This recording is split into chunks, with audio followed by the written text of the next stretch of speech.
दोस्तों, आज की कहानी है गंगा यमुना की। एक दिन गंगा यमुना दोनों बहनें कहीं जा रही थी। एक राजा के खेत से होकर निकली।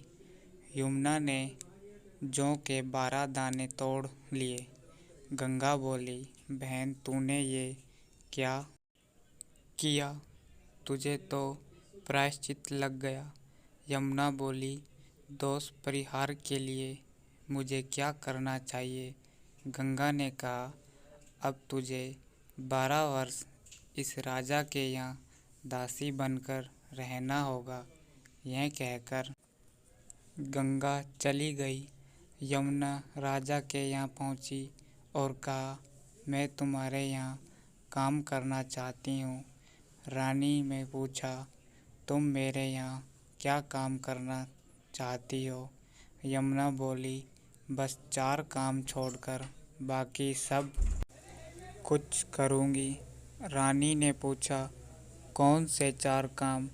यमुना बोली, मैं दीपक नहीं जलाऊँगी, सेज नहीं बिछाऊँगी, झाड़ू नहीं लगाऊँगी, जूठे बर्तन नहीं धोऊँगी। राजा रानी ने उनकी शर्त मंजूर कर ली और उन्हें अपने यहाँ रख लिया।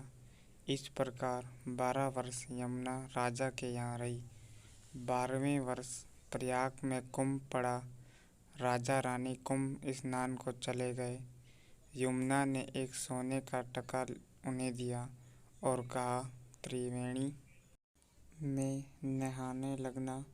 तब कहना कि हे गंगा माई, तुम्हारी बहन ने तुम्हें सोने का टका भेजा है, इसे तुम ले लो।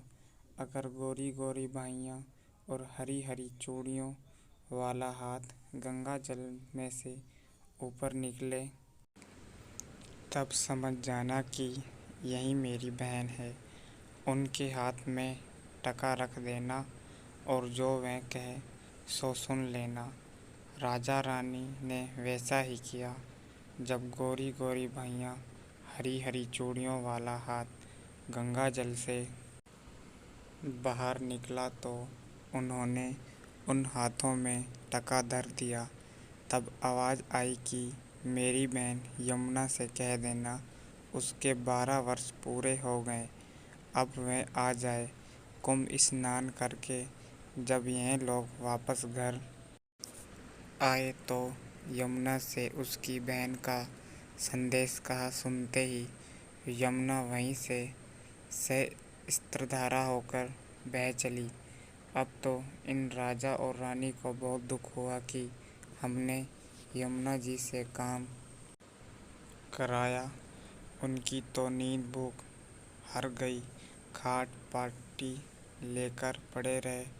उधर यमुना जी जब गंगा जी के पास पहुँची तब गंगा जी ने पूछा, तुम राजा रानी को सांत्वना दे आई हो या ऐसे ही चली आई हो?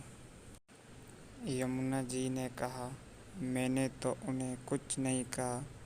तब गंगा जी बोली, उन्हें धीरज बनाओ, वे भूखे प्यासे पड़े हैं। तब यमुना जी ने उन्हें श्राप दिया, कहा, ऐसे क्यों पड़े हो? उठो, खाओ पियो। मैंने तुम्हारे खेत से 12 दाने तोड़ लिए थे, सो मैं प्रायश्चित कर रही थी, अब वह पूरा हो गया है। तब चली आई। राजा बोला, मैंने आपसे काम कराया, पाप लगा, इसका क्या फल भोगना पड़ेगा? यमुना जी ने कहा, तुम्हें मेरा दर्शन हुआ, तुम्हारा सब पाप कट गया, अब तुम्हारा खजाना भरा रहेगा। पुत्र की तरह प्रजा का पालन करो, मेरे आशीर्वाद से तुम सदा सुखी रहोगे। आशा करता हूँ कि गंगा यमुना जी की कहानी आपको अच्छी लगी होगी। इसी तरीके के और वीडियो के लिए हमारे चैनल को ज़रूर सब्सक्राइब करें।